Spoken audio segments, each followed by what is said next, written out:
السلام عليكم ورحمة الله وبركاته. اهلا بكم فيديو جديد من مطبخ ماما.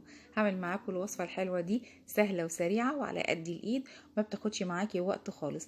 تعمليها في الصبح، بالليل، الظهر، في اي وقت حد جعان. هي وصفة حلوة وسهلة وسريعة. هي مكعبات بطاطس بحاجات كده عليها، بس هتديكي نتيجة كويسة. دي طاسة على النار، هنحط فيها شوية من الزيت. هسيب الزيت لما يسخن. هكون مجهزة عندي مكعبات البطاطس بالكمية اللي تحبيها. بعد ما الزيت سخن هنزل بالبطاطس.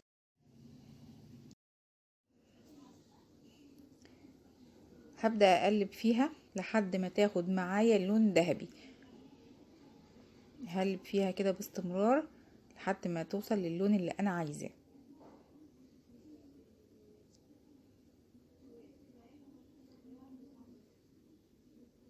خلاص بدأت تنشف معايا، بدأت تتحمص، خلاص هتبدأ تاخد اللون الذهبي.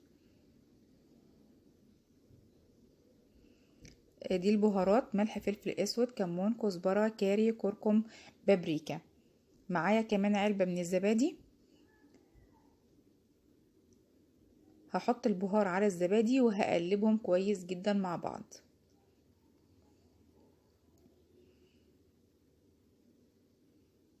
بعد كده هنزل بالصوص اللي عملته ده على البطاطس اللي وصلت للون الذهبي. شايفين اللون بقى عامل ازاي؟ هنزل بقى بالصوص دلوقتي عليها،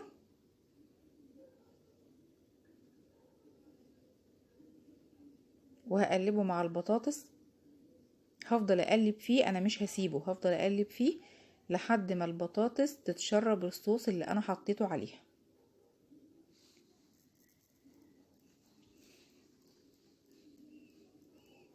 يديكي فيها على طول لان هي بتاخدش وقت اصلا. شايفين لون البطاطس بدأ خلاص يشرب الصوص، بيبقى لونه جميل جدا وطعمها برضو حلو قوي وحاجة سريعة، ما خدتش 5 دقايق تجهيز.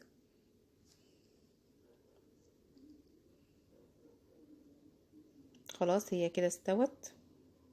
ببدأ زينها بالبقدونس.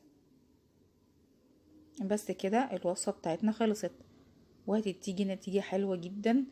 إيه، ما بتاخدش وقت، حاجة بسيطة وسهلة، اظن ما فيش اسهل من كده.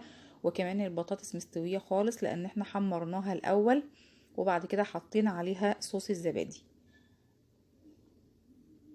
ان شاء الله تجربوها وتعجبكم الوصفة. اللي اول مرة تشوف القناة ياريت تشترك عندي.